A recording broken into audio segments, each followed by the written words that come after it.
안녕하세요. 오늘도 사연살롱을 찾아주셔서 감사합니다. 저는 30대 초반 여자입니다. 중학생 때 아버지가 사고로 돌아가시고 엄마와 둘이서 이 험한 세상을 살아가는 건 정말 힘들었어요. 가장주부였던 엄마는 어떻게든 저를 키우시기 위해 열심히 사셨죠. 아버지가 살아계실 때는 바깥 일은 전혀 해보지 않았던 터라 절 어떻게 키워야 하나 막막하셨을 거예요. 아버지 사고 보상금으로 작은 떡볶이 가게를 열었어요.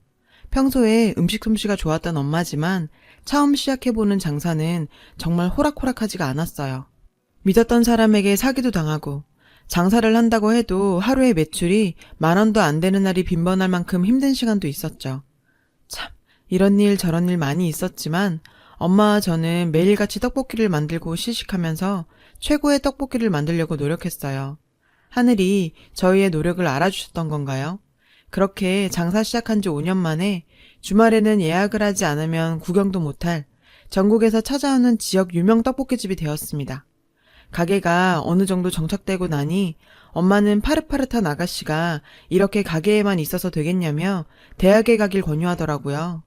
저도 한 번은 남들과 같은 삶을 살아보고 싶었던 터라 대학교에 가고 싶었습니다. 한편 걱정도 있었어요. 지역 맛집이 되면서 많은 돈을 벌게 되었지만 직원도 없이 혼자 일하시는 엄마가 걱정되었죠. 그래서 고민이 더 많았고요. 근데 엄마는 그런 걱정은 하지도 말라며 저희 대학교 입학을 적극 권장하셨어요.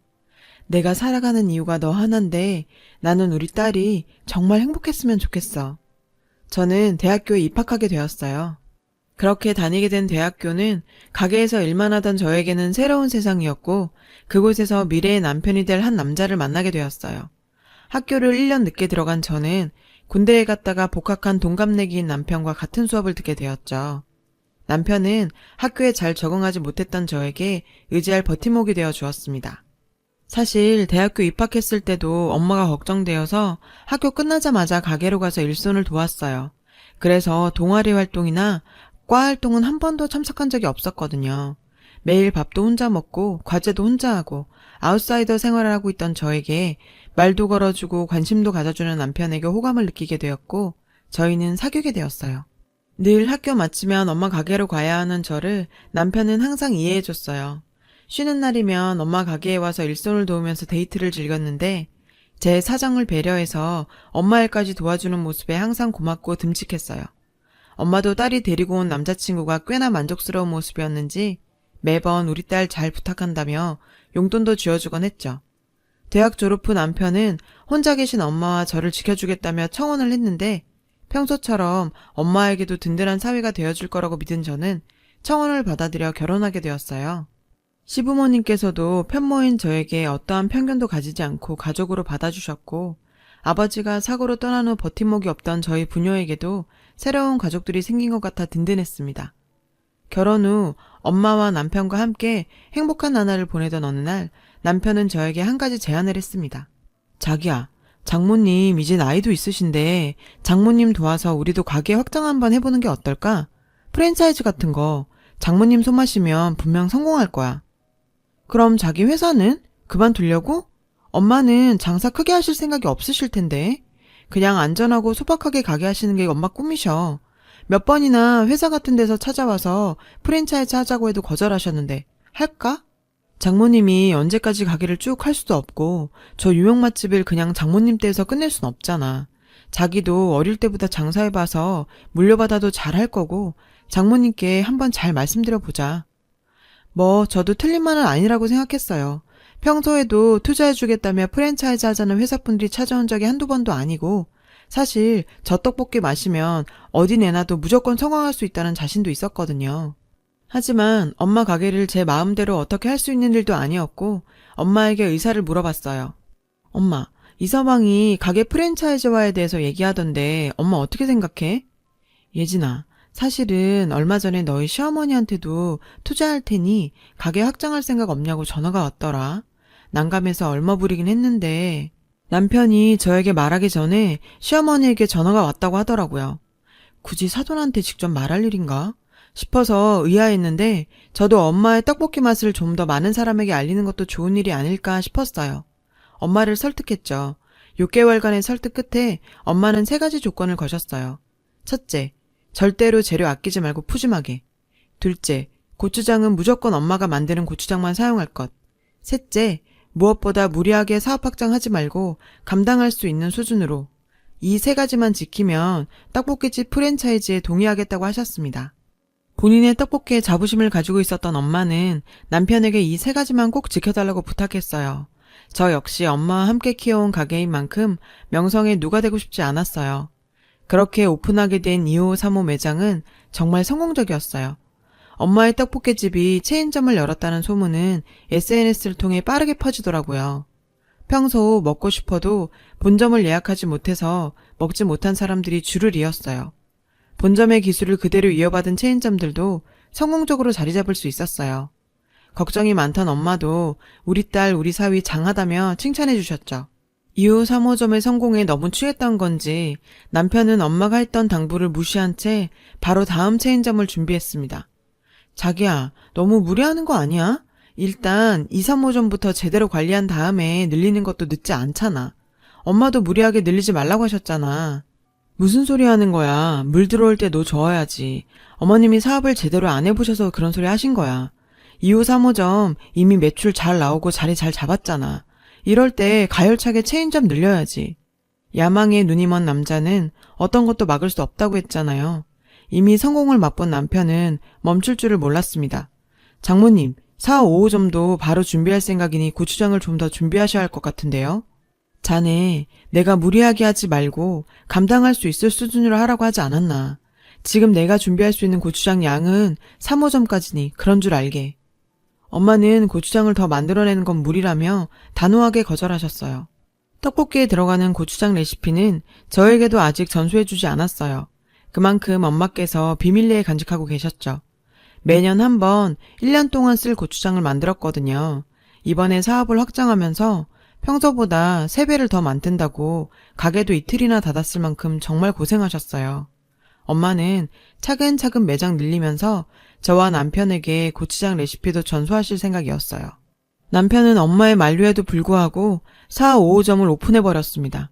남편의 무리한 사업 확장에 엄마는 너무 실망하셔서 마음에 상처를 입으신 듯 했고, 저 역시 사업 시작 전 엄마의 의견을 전적으로 반영하겠다는 남편이 180도 바뀌어버린 모습에 도저히 이렇게는 넘어갈 수가 없었어요. 자기, 나랑 말 좀 하자. 자기 사업 시작 전에 엄마랑 했던 약속 잊었어? 엄마 떡볶이잖아. 엄마 의견 전적으로 반영해주기로 한 거 아니야? 엄마가 분명히 안 된다 했는데 멋대로 그렇게 해버리면 어쩌자는 거야. 아니, 동네에서 가게만 하시던 분이 뭘 알겠어. 지금 사업이 한참 가속도가 붙는데 여기서 멈추라고? 정말 그렇게 생각해? 지금 누구 때문에 이렇게 가게가 컸는데 오히려 칭찬해줘도 모자랄 판에 그깟 고추장 하나 못 만들어준다고 그러시는 게 말이 돼? 아니, 본인이 못 만들겠으면 내가 계량화해서 대량 생산한다잖아. 그게 아까우신 거야, 지금? 정말 이 남자, 내가 알던 그 남자가 맞나 싶을 정도로 아나무인인 태도를 보였는데요. 뭐? 그깟 고추장? 지금 그깟 고추장이라고 말했어? 엄마가 매년 고추장 만들고 몸살나는데 이번에는 3배 만든다고 며칠을 아팠는지 알아? 엄마는 그 부심으로 이제까지 오셨어. 우리한테도 차근히 전수하신다잖아. 그래도 사회 사업하는데 힘 보태야지 하면서 무리해서 만들어냈는데 당신이 우리 엄마 아프다고 할 때 한번 와보기라도 했어? 아니, 그 말은 아니지만 지금 한참 사업 확장해야 할 시기에 겨우 고추장 때문에 못한다는 게 말이 되냐고. 너도 상식적으로 생각해봐. 정말 뭐가 어떻게 된 일인가요? 사업 전과 완전히 달라져 버린 남편의 모습에 더는 대화를 이어갈 수가 없었어요. 그 후로도 사업 때문에 매일 다투게 되니 저도 지쳐갔습니다. 그리고 며칠 후 몹시 화가 나신 시어머니께 전화가 왔어요. 그래서 찾아뵈었는데, 야, 너희 엄마는 왜 고추장을 못 만들어준다니? 지금 사회가 사업 확장하는 게 배 아프신 거니? 왜 그깟 고추장 때문에 가게를 못 늘리게 막고 있느냔 말이야. 정말 어이가 없는 시어머니 태도에 저도 더 이상은 참을 수가 없었어요. 어머님, 말씀이 정말 심하시네요. 이미 남편도 엄마 의견 따르겠다고 약속하고 시작한 사업이고 2, 3호점 성공한 것도 엄마가 이뤄놓은 명성 때문에 된 거잖아요. 엄마 판단에 지금 더 늘리는 건 무리가 있다고 생각하니 말리시는 거 아니겠어요? 참 어이가 없구나. 동네 구석에 있던 분식집 매장 5개나 되게 만들어놨더니 너희 엄마 덕분에 이렇게 됐다고? 우리 아들 아니었으면 아직도 그냥 동네에서 벗어나지도 못했을 건데 고맙다고는 못할 망정. 그리고 내가 돈을 얼마나 투자했는데 사업이라는 게 떡볶이만 맛있다고 되는 게 아니야. 오히려 자기들이 우리 엄마 가게를 키웠다며 큰소리치는 시어머니였죠. 더는 이런 의미 없는 대화를 하고 싶지 않았던 저는 그냥 집으로 돌아와 버렸어요. 그렇게 몇 개월이 흘렀고 2개 매장에 써야 할 고추장을 4개의 매장에 쓰고 있으니 당연히 고추장이 모자랐죠.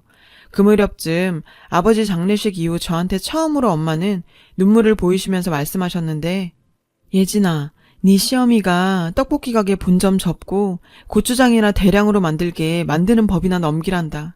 앞으로 10개, 20개 매장 늘릴 거라고. 돈은 섭섭치 않게 챙겨준다네. 내가 이딴 취급받으려고 그 사업하라고 한 거냐? 시어머니는 엄마에게 전화해서 더는 사위 앞길 막지 말고 본점 접고 고추장이나 대량으로 지원하라며 으름장을 놨다고 했습니다. 참는데도 한계가 있지. 엄마한테 그런 소리를 하는 인간은 더는 시어머니 대접을 해줄 필요도 없었고 당장 시댁으로 달려갔더니 남편놈도 거기에 있더군요. 돈 좀 벌었다는 거 온몸으로 자랑하듯 온몸에 명품으로 휘감고 시아버지 차도 회사 명의로 떡하니 뽑아주고 아주 돈 쓰는 재미에 신나 보였죠. 어머님, 도대체 엄마한테 무슨 소리를 했길래 우리 엄마가 울고 있죠? 당신들이 인간이야? 고추장이나 만들라고? 그래, 너희가 그렇게 잘났으면 니들 알아서 장사해. 당신? 너희? 너 미쳤니? 어디서 이게? 너희 엄마는 또 그걸 너한테 쪼르륵 일러바치니? 매장이 10개, 20개 늘어나면 당연히 너희 엄마는 장사 그만해야 하는 거 아니야? 됐고, 우리도 너희 필요 없으니 마음대로 해. 더는 이 인간들이랑 엮이기도 싫고 남편놈에게 이혼을 선언했어요. 그래, 알겠어. 고추장이고 뭐고 너희가 알아서 만들어 쓰고 우리 엄마 가게 이름 쓰지 마. 그리고 넌 이혼 서류 준비하고 있어.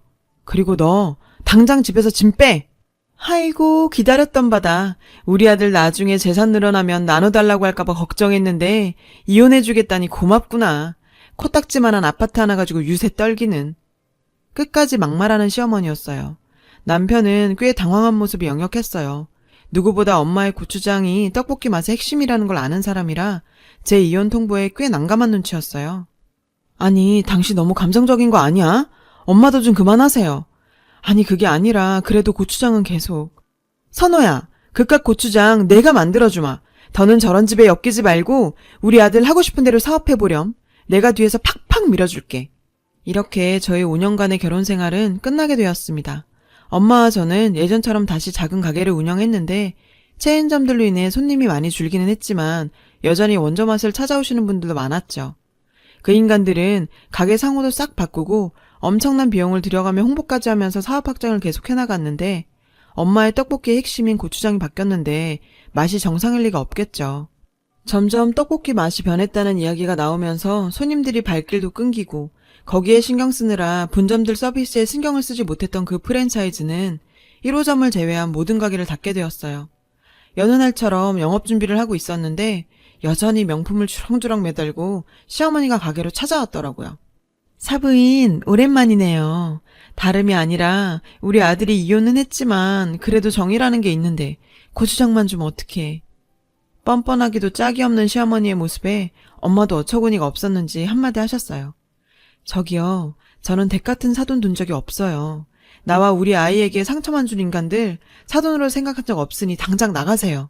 사부인, 제발 한 번만 도와주세요. 제가 전부 잘못했어요. 제가 이렇게 빌 테니 제발 우리 아들 한 번만 살려주세요. 맨날 술만 마시면서 죽는다고 해요. 사부인, 제발 한 번만. 엄마에게 무릎 꿇으면서 용서를 비는 시어머니였어요. 저렇게 생각 없이 명품 주렁주렁 달고 와서 음식이나 만든 사람에 대한 예의는 역시 하나도 없어 보였어요. 그러면서 자기들 급하니까 고추장 좀 내달라는 모습을 보니 아직 정신 차리려면 멀었구나 싶었어요. 거기 아주머니, 당신이 당신 아들 망친 거야. 당신만 그렇게 나서서 설치지만 않았어도 내가 당신 아들 좀 고쳐 써보려고 했는데 당신 때문에 도저히 안 되겠더라. 거봐, 자기 아들 다 죽어간다면서도 아직 명품이야 주렁주렁 달고. 엄마는 더는 얘기할 것도 없다며 당장 꺼지라고 시어머니를 내쫓았고 소금 내오셔서 더러운 기운 쫓아내야 한다며 소금까지 뿌리셨습니다. 결국 그 인간의 가게는 폭삭 망했고 시어머니께서 무리하게 사업 확장하느라 빌린 돈 때문에 집도 날리고 아직 빚더미에 앉아서 헤어나오지 못하고 있다고 해요. 5년간 함께 살았으면 어느 정도 정이 남았을 법도 한데 마지막에 그 인간들이 보인 악마 같은 모습에 정말 그렇게 망해버린 모습조차 통쾌하게 느껴지더라고요. 처음엔 분명 그런 사람들이 아니었는데 욕망에 사로잡혀서 황금알을 낳는 거의 배를 갈라버린 그 심보와 친정엄마의 레시피 덕으로 사업 성공 후에 마음이 완전 변해버려서 엄마의 피땀으로 만든 성과를 마치 자기 것 마냥 구는 인간들에게 인과응보인 거죠. 이렇게 되고 나니 엄마가 왜 고추장도 찬찬히 전수하려 하신 건지, 무리하게 사업 확장을 안 하시려 했던 건지 다 이해돼요. 저는 이제 엄마에게 고추장 레시피도 전수받고 점차 가게도 하나씩 늘릴 생각도 하고 있어요. 엄마의 고추장만큼이나 깊고 뚝심 있게 당차게 살아보려고 합니다. 긴 글 읽어주셔서 고맙습니다. 여러분도 행복하세요. 여러분, 사연 댓글에 응원과 현명한 조언 부탁드려요. 좋아요와 구독은 저에게 큰 힘이 됩니다. 오늘도 좋은 일 가득하세요.